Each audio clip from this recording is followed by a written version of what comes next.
Hello guys, today we're going to take a look at one of the greatest games of 2018, which is still a favorite of many people, and decide if it's really as cool as they say or can be skipped. The game starts with a brief historical background. By 1899, the era of gunslingers and outlaws was coming to an end, and the few remaining criminal gangs were being hunted down by lawmen. Next, we're introduced to a particular criminal gang that crosses the snowy mountains to settle in a warmer and more pleasant place. This gang is led by Dutch, Hosea, and our main protagonist, Arthur. These guys have been through a lot. Dutch and Hosea took Arthur under their wing when he was just a kid. So, they're bound to each other like family. Others join them later, all committed members of the gang, but we'll talk more about loyalty later. These guys are on the run due to a significant botched robbery that resulted in the loss of many lives. Now, they're being pursued by a large number of lawmen, and certain territories are closed to them. You might wonder why the police aren't pursuing them in all states. Well, back then, each state dealt with its own criminal matters, so if you committed a crime in a state, that's where the chase and bounties were applicable. While our gang was looking for a way to make a living, they stumbled upon a house being raided by another notorious gang, the O'Driscolls. Our gang doesn't have the best relationship with them, mainly because Dutch killed their leader's brother, and in retaliation, that leader killed Dutch's beloved woman. So, tensions are high. After we wiped out our enemies, we also rescued a woman named Sadie, whose husband was killed by O'Driscolls. From now on, she is a member of our gang. Later, the guys realize that one of their gang members has gone missing. Arthur and another guy set out to find and bring him back. Our guys find him badly wounded and drag him home. This guy with a scarred face turns out to be John Marston, the main character of the first Red Dead Redemption game, but we'll talk about him later. So, our gang finds the O'Driscolls' hideout, wipes them out, and discovers dynamite and a train robbery plan. Dutch, as clever as ever, decides that since we now have the dynamite, we can take the burden of robbing the train off the O'Driscolls and onto us. And off we go. We set explosives on the tracks, but when we tried to detonate them, things didn't go as planned. Now we're in pursuit of the escaping train. In the end, we kill everyone and loot some valuable stocks belonging to a very influential person named Cornwall. And now, as a united group, we're moving to warmer lands, setting up camp near the town of Valentine. Settling into the new place, the guys started thinking about how to get more money. Our accountant is asking us to collect money from people who borrowed from him. Some of them didn't cause much trouble, but the last one gave us a hard time. This man didn't want to repay his debt, and on top of that, he coughed on Arthur. Seriously, dude? It was said, wear a medicine mask, why are you scattering your bacilli? Anyway, we couldn't get the debt from him, so Arthur left. In the next task, Arthur has to rescue a gang member who got locked up in Strawberry Jail. This slimy piece of crap isn't liked by anyone in the gang. Even if we bully him in front of everyone, no one would defend him because he's annoyed everyone with his behavior. But he's good at making money, and our gang needs it badly, so we have to save him. Arthur destroyed the wall, and then we had to kill a bunch of lawmen and run. We escaped successfully, and Micah gave me a second gun holster as a thank you for my help. Meanwhile, apart from the robberies, our gang is involved in many other things. We kill O'Driscolls, go hunting together, have a good time, basically, we're enjoying life.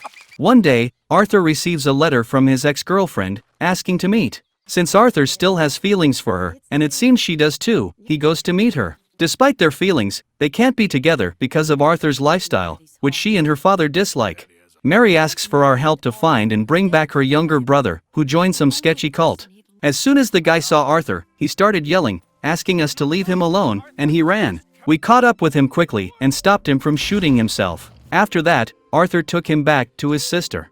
Mary was glad Arthur helped bring her brother back, but she said she doesn't believe he'll ever change, so their relationship has no future. Sad. In his journal, Arthur writes that he doesn't understand her at all. He tries his best to help and be a good man for her, but in the end, he always ends up being the fool. After that, Arthur goes hunting with Charles, a decent guy who's always been good to all members of the gang. While hunting, we noticed a lot of dead bison, killed just for fun, not for food.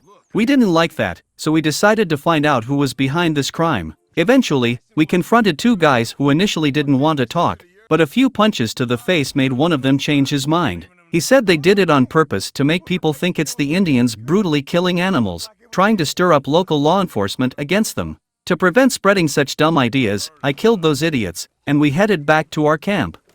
In the camp, Abigail, John's wife, asks us to entertain their son for a while. Not coming up with anything better, Arthur takes him fishing, and it seems to be going fine. The kid is quiet, and I'm enjoying the silence when suddenly Pinkerton agents show up. They're from a detective agency, dealing with catching criminals and solving crimes. These two gentlemen offer us a deal: hand over Dutch, and then the rest of the gang can live in peace. Arthur, in his usual cynical way, tells these agents to go fuck themselves.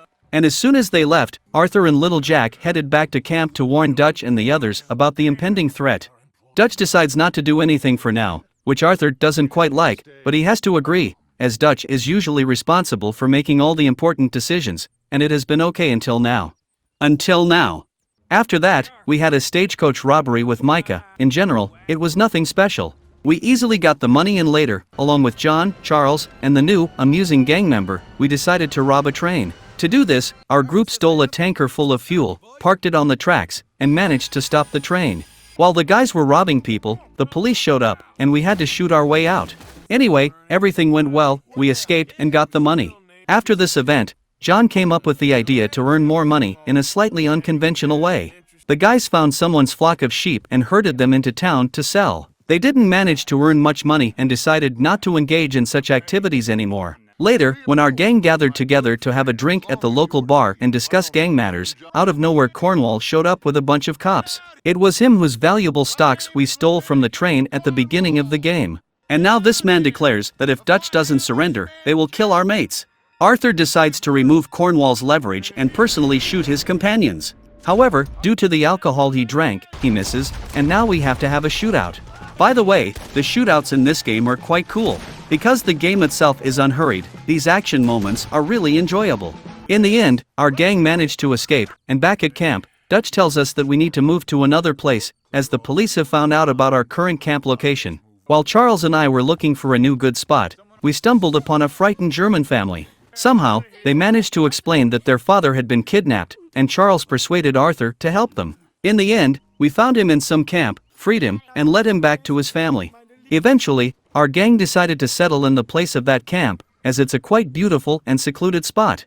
After a while, Dutch called up Arthur and Hosea to go fishing together. As we were heading to our destination, we spotted one of our buddies in a prisoner carriage. And while Dutch was trying to calm the sheriff, the prisoners made a run, and the police asked me for help in catching them. So, Arthur and I dealt with them and brought them back to the sheriff, who kindly agreed to release our arrested friend.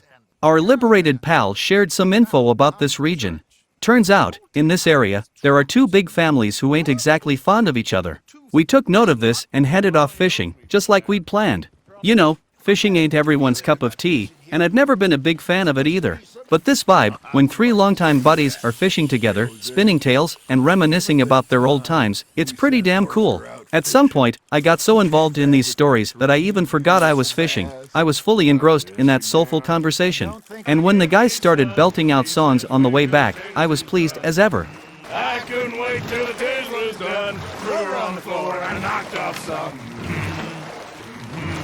Remember I told you about those two big shot families in our new hood? Well, these folks are seriously old-fashioned, stubborn in their ways, marrying within their bloodline and producing kids with their own kin. As you've got it, a bunch of jackasses. So, these families have kids who fell for each other, but they gotta keep it hush-hush because, for obvious reasons, their folks ain't gonna approve of their choice. Kinda like Romeo and Juliet, but these two have a happier ending. Seeing this, Arthur decided to help these lovebirds out, carrying letters for them and even participating in a march for women's voting rights. By the way, that march didn't help the girls much, and they had to wait more than 20 years to get the right to wreck the country just like the boys. Back at camp, I noticed Mike has been hanging around with Dutch more and more, giving him dumb ideas to make more money. So, one of these plans was about discreetly stirring up chaos in both families, making it look like they're causing trouble for each other. And while they're trying to figure out who's truly behind these actions, our gang will rob them and get the hell out of there. First, we stole moonshine from the Braithwaite family and sold it right back to M. As a result, their head, Catherine Braithwaite, thinking the Gray family is responsible for the theft, asks us to torch their plantation. Well, I'm glad to do it, especially for some cash. After that, the Gray's family wants us to swipe horses from the Braithwaites. Funny thing is, not one of these dumb families suspects our gang's behind all of this chaos yet. Long story short, we stole horses, took down some guards, and sold the steeds to dealers. While Arthur and I were deep in the feud between two families, some of our gang members, namely Karen, Bill, and Lenny, whom we had a good time drinking with at a bar, pitched us the idea to rob a bank in Valentine. Karen had been itching to do it for a while, but Arthur kept putting her off with a yeah, later and eventually forgot about it. So, we stormed the bank, and as Arthur cracked the safes and grabbed the cash, the local cops rolled up. Karen's grand plan was to pretend we were surrendering and then open fire once the cops let their guard down. I believe getting more holes in Arthur's body wasn't on his to-do list, so we tried to get out of there quickly. Eventually, after some chasing, we managed to escape. Back at camp, we got some big news. Our cook shared with us that he was chatting with one of the O'Driscoll's gang members, and the guy told him that their leader, Colm, wants to have a meeting to make peace between our gangs. Neither Arthur nor I were too thrilled about the idea. It smelled fishy to us, like a setup. But Micah started trying to convince Dutch to go for it, saying it is a good idea, and of course, Dutch fell for it. Unbelievable. So, the guys went to an open field, with Arthur covering our buddies from the sidelines. Unsurprisingly, it was a trap. The O'Driscolls nabbed Arthur and put him in some basement where they tortured him for quite some time. Their plan was to bait Dutch into a rescue mission, and they'd grab him too, then hand him over to the law, in order to make the lawmen leave their gang alone. But much to Arthur's chagrin, Dutch couldn't care less and didn't even make an attempt to save us. In the end, Arthur managed to find an opportunity to escape, clawed his way out of the O'Driscoll camp, and made it back to our own camp, where exhaustion and injuries took their toll, and he lost consciousness. A few weeks later, when Arthur had somewhat recovered, I decided to have a chat with some of the gang members. They were all concerned about Arthur's condition, but when it came to Dutch, it became clear that he couldn't give a damn. I don't know why things turned this way just recently. We were all having a good time, and now he's acting like a complete asshole. But that's just the tip of the iceberg for what's to come. Anyway, before we could completely recover, Dutch had Arthur back to work. The local sheriff got in touch with Dutch and asked our gang for assistance.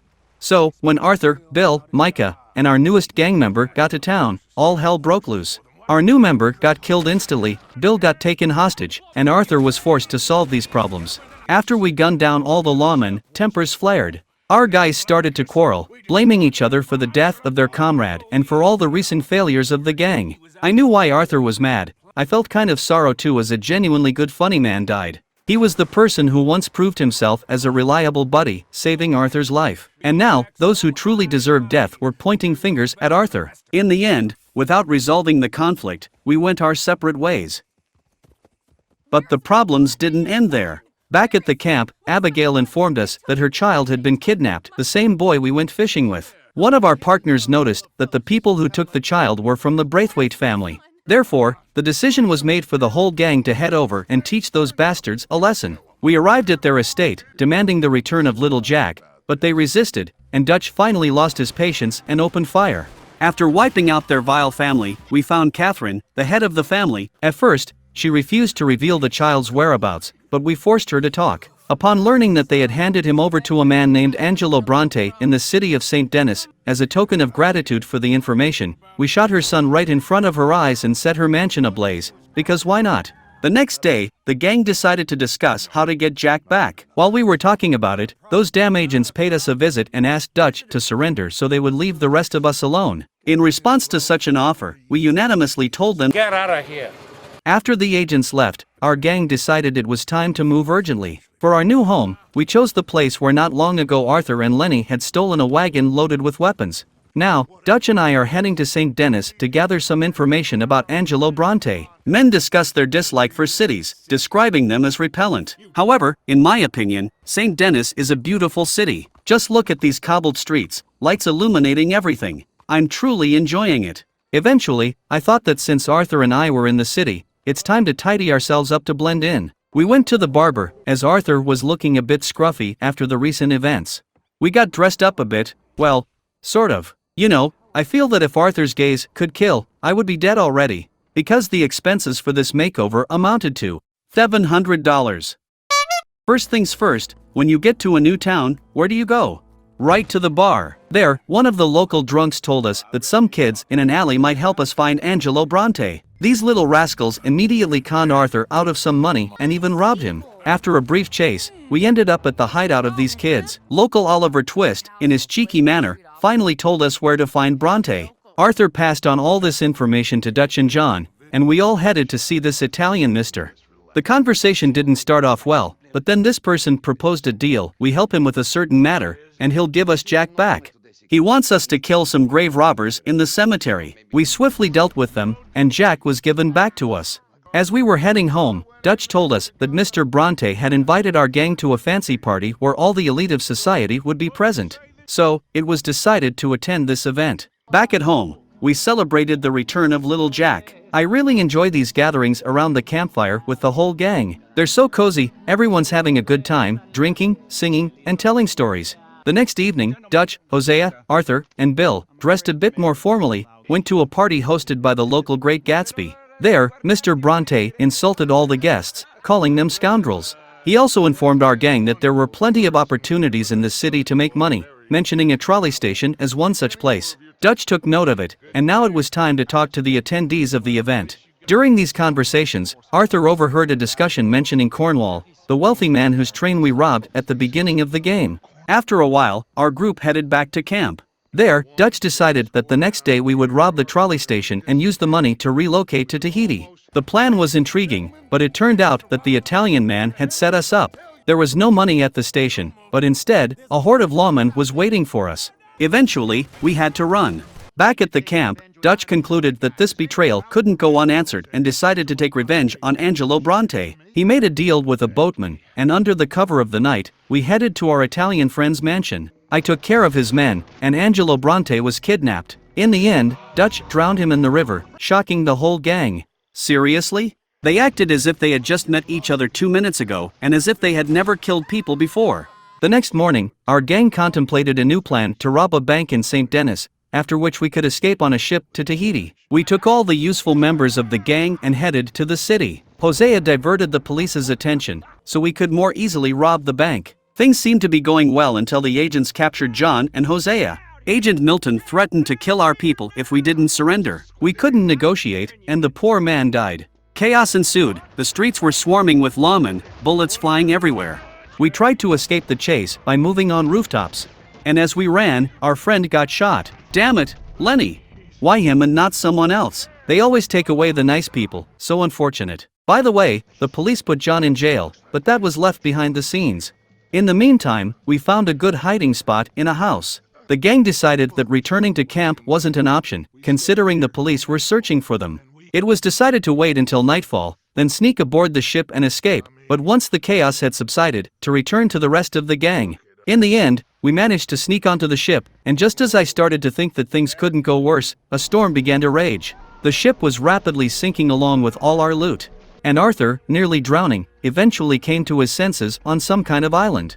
After wandering for a while, Arthur found his comrades almost safe and unharmed, and it seemed like everything was okay. But suddenly, armed soldiers appeared out of nowhere. They put us in shackles, and this mister here told us that this island belonged to Alberto Fusser, who owned a large sugarcane plantation. As we were being marched to the soldiers' camp, an armed group attacked them. Without wasting time, we quickly freed ourselves from the restraints, but during the skirmish, one of our gang members got unlucky and caught a bullet in his leg. As time was short, we decided to leave him behind and come back later to rescue him. As it turned out, local rebels saved us. These people used to be slaves on Fusser's plantation but managed to escape. Now their main goal was to save others who were forced to work for Fusser. The leader of the resistance, Hercules, told us about the dreadful things Alberto did to his subordinates, leading us to a decision to form an alliance. Our group would help them rescue their remaining people and deal with Fusser, while Hercules would find us a ship to leave this island. First off, we resolved to save our wounded friend, Javier.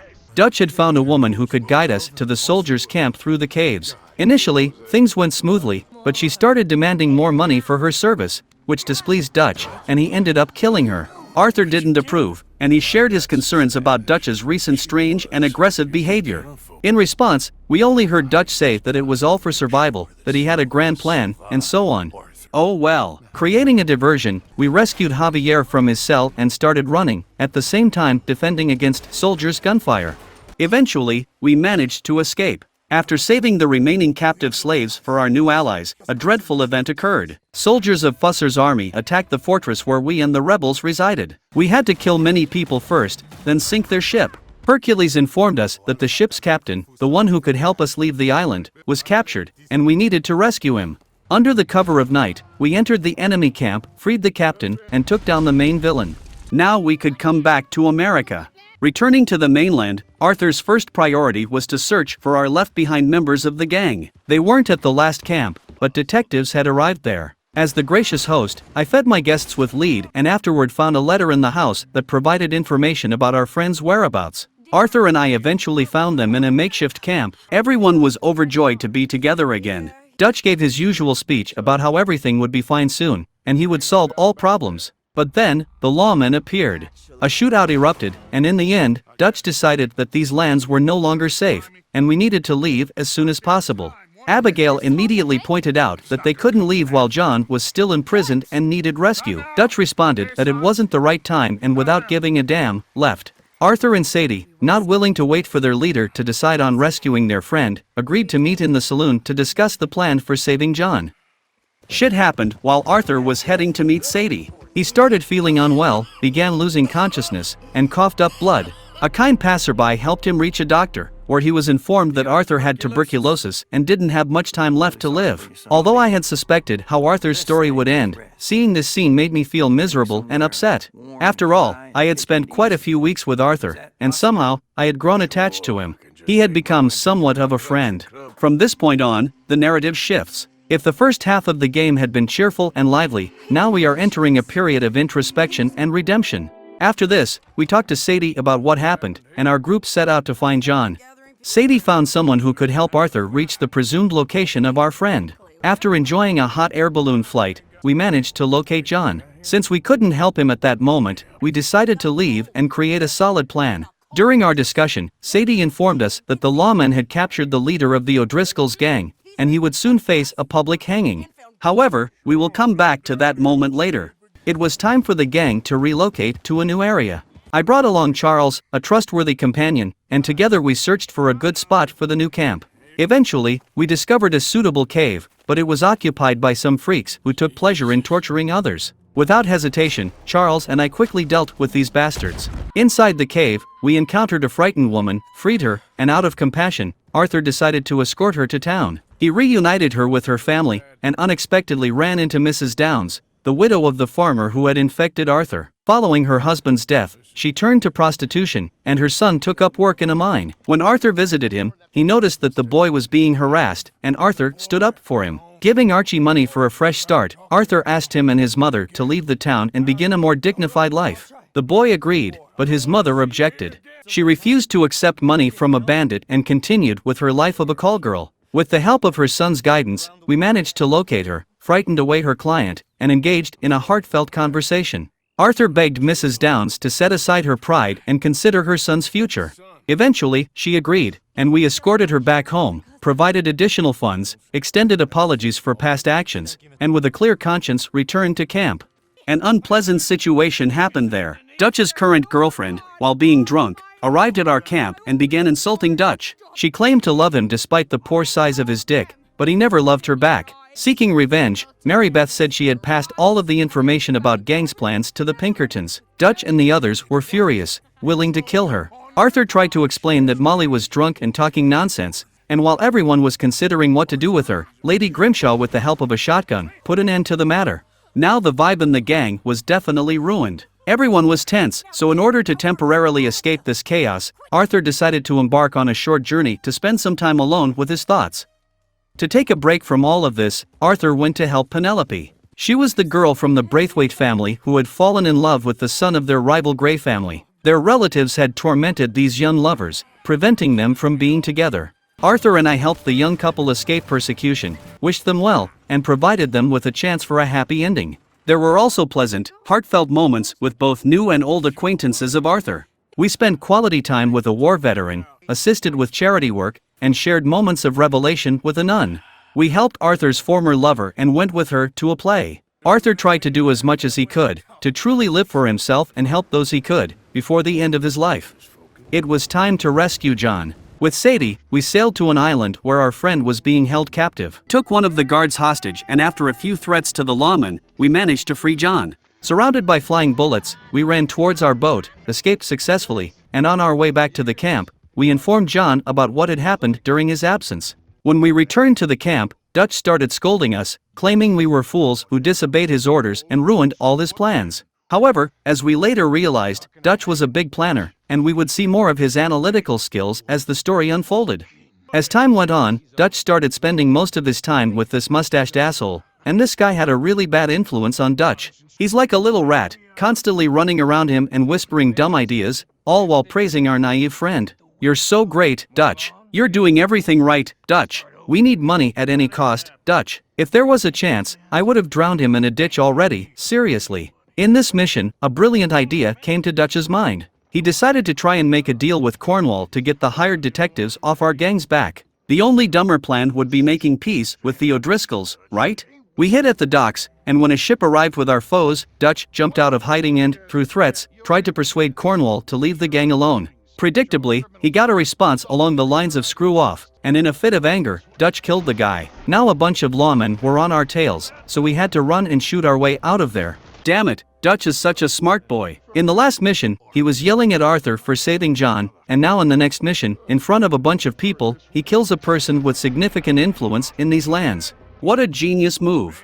In the end, we managed to escape, and now Dutch and Micah have left to discuss the details of their future plans, in private. Arthur and I didn't like it but decided to leave them be. When the plan was ready and Arthur was called in, Bill and Micah were waiting for us, with Micah trying to act like a boss. Naturally, neither Arthur nor I liked that. An argument started. Bill tried to calm things down, but it was clear by then that this conflict would only end with our deaths. So, Bill and I needed to steal a wagon with dynamite. We shot people, stole the wagon, escaped, and met up with Micah again.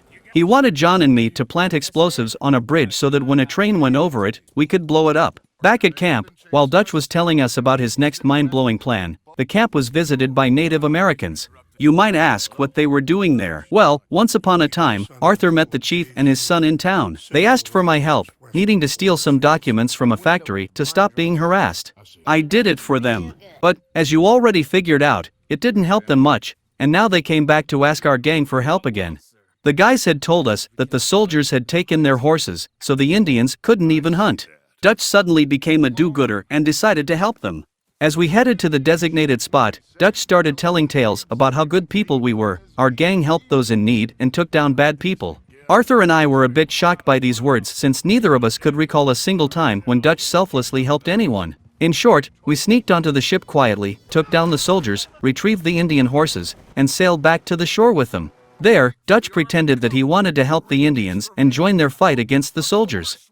But we all knew Dutch only did things if they benefited him. To prevent future problems that would harm the Indians, Charles asked Arthur for help. Arthur agreed and planned to visit the Indian chief soon to talk and warn him about Dutch. But before heading to the chief, the gang remembered that it was time for the execution of Colm O'Driscoll. Since our gang didn't want it to fail, we all dressed up in police uniforms and attended the execution to prevent any potential disruptions. In the end, Colm was hanged, there was a shootout, Arthur covered everyone from a rooftop with his rifle, and eventually, we managed to escape. Upon returning to camp, we received a letter from Arthur's ex. In the letter, Mary acknowledged Arthur as a good person and thanked him for his help, but she realized that they could never be together again due to his outlaw life. She returned the engagement ring Arthur had once given her, as it was a constant reminder of him. It was kind of sad, as we weren't going to see any touching scene in the future. I was expecting a scene where the dying Arthur would visit her, give her some money, wish her a happy life with someone better, and express that he would always love her before leaving. But, for some reason, it didn't happen, but it could have. After reaching the Indian chief, Arthur warned him about the impending danger, and later they headed to the mountains. This moment was actually so touching. Arthur shared stories from his life, talked about how his wife and child had been killed by some bandits while he was away, and how he felt about his upcoming death. Hearing all this, you couldn't help but feel sorry for him, but at the same time, you understood that maybe if it hadn't been for his illness, our friend probably would never have changed. In the end, we reached a sacred place of the Indians, which the soldiers had burned shortly before our arrival. They had also stolen a very important item for the chief, and Arthur decided to help find it. I retrieved the stolen relic from the soldiers' camp, gave it to the man, and then went to meet up with Dutch. Our friend had come up with a foolish idea for the Indians to raid the soldiers, supposedly to scare them off. We had knocked down trees, and the soldiers had gotten scared, but reinforcements had arrived for them. So, Dutch and I, with our pants full of shit, had ended up running from a group of enemies. In the end, we had gotten surrounded, managed to escape somehow, but the Indians had had a hard time. First, their medicine supply had gotten cut off, but Arthur had helped them by stealing it from the soldiers. Second, the chief's son had been captured. Feeling sorry for them, Charles and I had found out where they were holding the boy and had headed to the fort. Arriving under the cover of night, we had rescued the Indian, fought off the captors, and had barely escaped by canoe. Then it had been time to work with John. My friend and I had rigged the bridge with explosives and had blown it up at the right moment. After that, Arthur had advised John to think about his family's safety, considering the chaos in the camp. John had promised to think about it, and we had headed back to camp. Back at the camp, we had noticed two guests. Micah had brought some shady and clearly unreliable people to help with a robbery. Arthur had asked Dutch a logical question about what was happening, but before getting an answer, a group of Indians had stormed into the camp. The chief's son had called our gang to fight against the soldiers. The chief himself had arrived after them too and had pleaded for everyone to reconsider, to avoid certain death. Unfortunately, most of the Indians hadn't listened to him, and then we had all headed into a big fight that no one had really wanted, except Dutch, I suppose. During the ride, our friend had been ecstatic, realizing how fortunate our gang was to have stirred up such chaos and distraction among the police, providing us with the opportunity to move away from these lands while everyone's attention was diverted to Indians. However, Arthur had remarked that this was risky and a dishonored way to abuse the Indians' trust. Now, with epic music playing, the whole gang had marched into battle, and let me tell you, it had looked and felt incredibly cool. After the shootout, Dutch and Arthur had found really valuable stocks. Just when we had been almost out of there, some shit had happened to Arthur. He had collapsed, the police had arrived, trying to kill him, and Dutch, seeing all this, had left. Can you believe it? Fortunately, the chief's son had appeared and saved us, but unfortunately, he had ended up with an extra hole in his belly. Poor man. Stepping outside, Arthur asked Dutch, "Why did you leave me to die?" Dutch responded that it didn't happen, and Arthur had just imagined it. Well, of course, he was probably blind, not tubercular. Temporarily setting aside the dispute, Arthur took the Indian to the chief, but unfortunately, the boy died there. The Indians were in despair, Arthur and I were shocked, and Charles said he wanted to stay with the Indians to continue helping them. Farewell, kind soul, I'd miss you. On the way back to camp, Arthur felt unwell again, and realizing his time was coming to an end, he returned to the gang to assist those who still needed him. Here, Dutch informed us that half of their people had left, calling them traitors, but Arthur and I felt relieved and glad those people had managed to leave before it was too late. At that time, our main traitor, along with the remaining gang members, intended to rob a train. Recognizing the prospect of more deaths, Arthur asked not to involve John's family and women in the action, as there was a high chance they could get hurt. Dutch pretended to agree with Arthur, but then he started muttering to himself about his dissatisfaction with Arthur, who had stopped blindly following orders. In short, we temporarily split from the gang, as Arthur and John needed to go get dynamite. During the ride, John shared his intention to take his family and leave the gang after the robbery, a decision that Arthur and I wholeheartedly supported.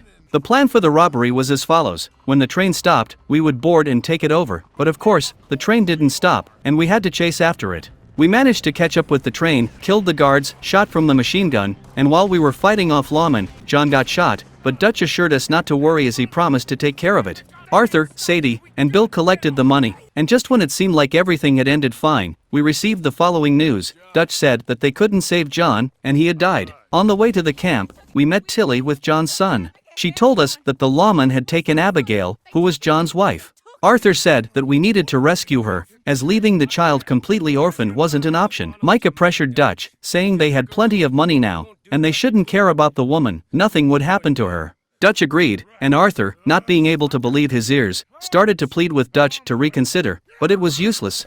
A big part of the gang left, and Arthur, feeling that he needed to do everything to help good people, gave all his savings to Tilly, bid her farewell, promised to bring Jack's mother back soon, and set out with Sadie to rescue Abigail. Along the way, Arthur shared his thoughts with Sadie, expressing his pain at seeing what their once tight-knit gang had become, and he no longer understood whether Dutch had always been a cunning manipulator, using people for his purposes, or the events of the last months had changed him that badly. We arrived in the city where Abigail was being held, killed everyone, and entered the last unchecked building. There, Agent Milton took aim at us, demanding our surrender. During their conversation, Arthur learned that the agents had always known the whereabouts of our gang and our plans. They hadn't obtained this information from Dutch's deceased girlfriend, but from Micah, who had been reporting to them ever since his arrest. While we were confronting the agent, Abigail managed to free herself and shot Agent Milton. After our escape, Arthur informed Abigail that her husband had died. Eventually, he bid farewell to the women and headed back to camp. On the way, Arthur, accompanied by touching music, reminisced about the words that had influenced him over the past months. No words were needed here, just watch the scene. That's the way it is. That's the way it is. You saved my life. You're a good man.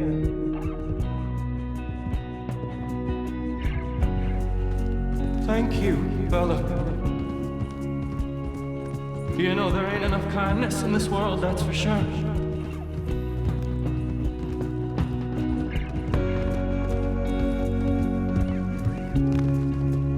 Maybe it's a sign, Arthur. Try to do the good thing. Shine light into darkness.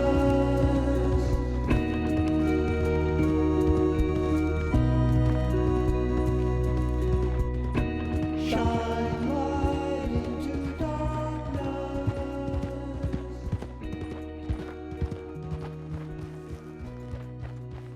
Upon returning to camp, Arthur shared the information with everyone that Micah was a traitor. Naturally, Micah denied everything.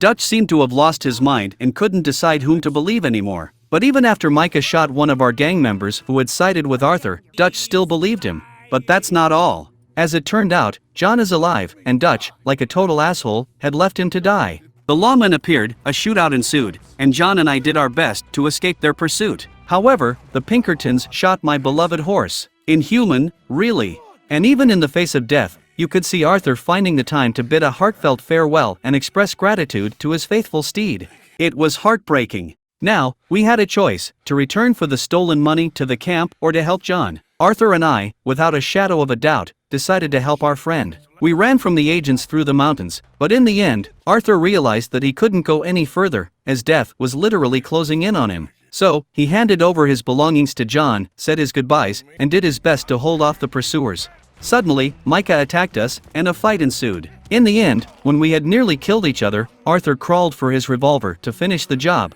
But then Dutch appeared and stopped him. Arthur explained once more, gasping for breath, that Micah was the traitor. This mustached devil still didn't believe him. Arthur said that he had given up everything for the gang, and what was the point of lying now? He was literally minutes from death, and in this situation, there were no winners, only losers. The only one who hadn't lost everything was John and his family. Arthur had tried to live the rest of his life with honor, and in a way, he succeeded. Micah invited Dutch to go with him, but he, with no understanding of what to do anymore, just left. Arthur, barely crawling to the edge of a cliff and watching the sunrise, died. At this point, credits should roll, but for some reason, we are transported a few years ahead in time to find out what happened to John's family. It's a somewhat strange decision because I had just died emotionally, and now I'm offered a few more hours of work on a farm and building a house. I understand why it was made like this. However, I can't say it was enjoyable to play it, as the epilogue feels somewhat poor compared to the main part of the game, but there were some important events, so I'll tell you about this part in short. After a few years of wandering, John returned to the Blackwater area with his family. This was the place where the gang had fled from at the beginning of the game after a failed robbery. The entire family had adopted new names to avoid drawing attention to themselves, and at Abigail's initiative, they had decided to start a quiet life on a farm. But adventures still found John, even there. Abigail, tired of this life, had taken their son and left John. To win his family back and prove that he had changed, John had decided to build his own house and pursue a farming life. When John had taken out a loan, he had encountered Uncle, who had followed him. He had been one of the gang members, a comical character who had played a minor role in the story. John had also met Charles and Sadie, and together they had constructed the house. While Sadie hadn't participated in the construction, she had provided John with work to help him repay the loan he had taken from the bank. After some time, the family had reunited, everything had been fine, and John had even proposed to his girlfriend, giving her a ring that he had received from Arthur. By the way, I thought they were already married at that point, but it doesn't matter. One day, Sadie had come to John's house and had informed him that she knew where Micah was. John had readily agreed to accompany Sadie to kill him, despite Abigail's disapproval. These guys had been unstoppable in their determination. As it had turned out, Micah had been somewhere in the snowy mountains. I had found him and his shack. Micah, as usual, had been arrogant, so without much thought, Sadie and I had decided to take him down. A duel had ensued, and we had had Micah at our mercy when suddenly Dutch had appeared. Now, we had been the ones in danger. There had been confrontations, and John had tried to convince Dutch that Micah had destroyed the gang and betrayed everyone. When John had finally convinced Dutch, he had shot Micah. Finally, to ensure that this scoundrel wouldn't rise again, I had shot him in the head a couple of times. Better safe than sorry, you know. In the end, Dutch simply walked away in silence, and John found a big amount of money in their shack, which we, of course, took with us and headed back home. Upon our return, we were warmly welcomed. The mission was over, and everyone was happy. Credits rolled. During the credits, we learned a bit more about the lives of some of our gang members. Our couple got married. Charles eventually departed for Mexico to forge his path in the world. Sadie left too after a while. As for Arthur, he was not forgotten. His grave was frequently visited. Charles had chosen a beautiful place for it, one that Arthur would have surely liked. Towards the end, we saw John leading a peaceful life on the farm with his family and uncle, though it didn't last long as the agents eventually tracked him down, marking the beginning of Red Dead Redemption 1.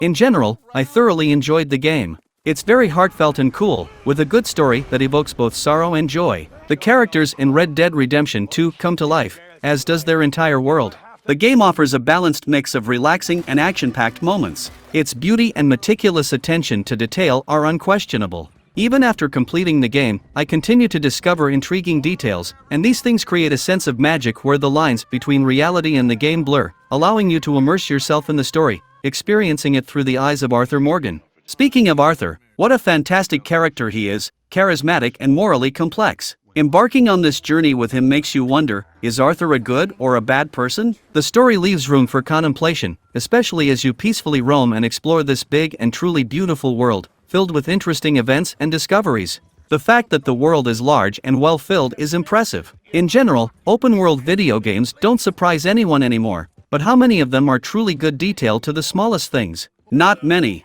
I also believe that if the characters in a game leave a lasting impression, evoke emotions during and perhaps even after the game, that's great. Red Dead Redemption 2 managed to do that, so I'm satisfied.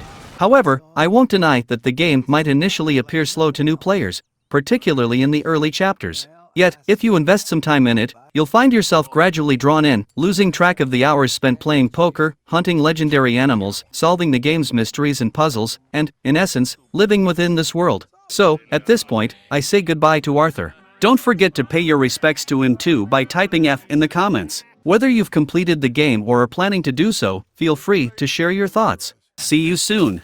Thank you. That's the way it is. That's the way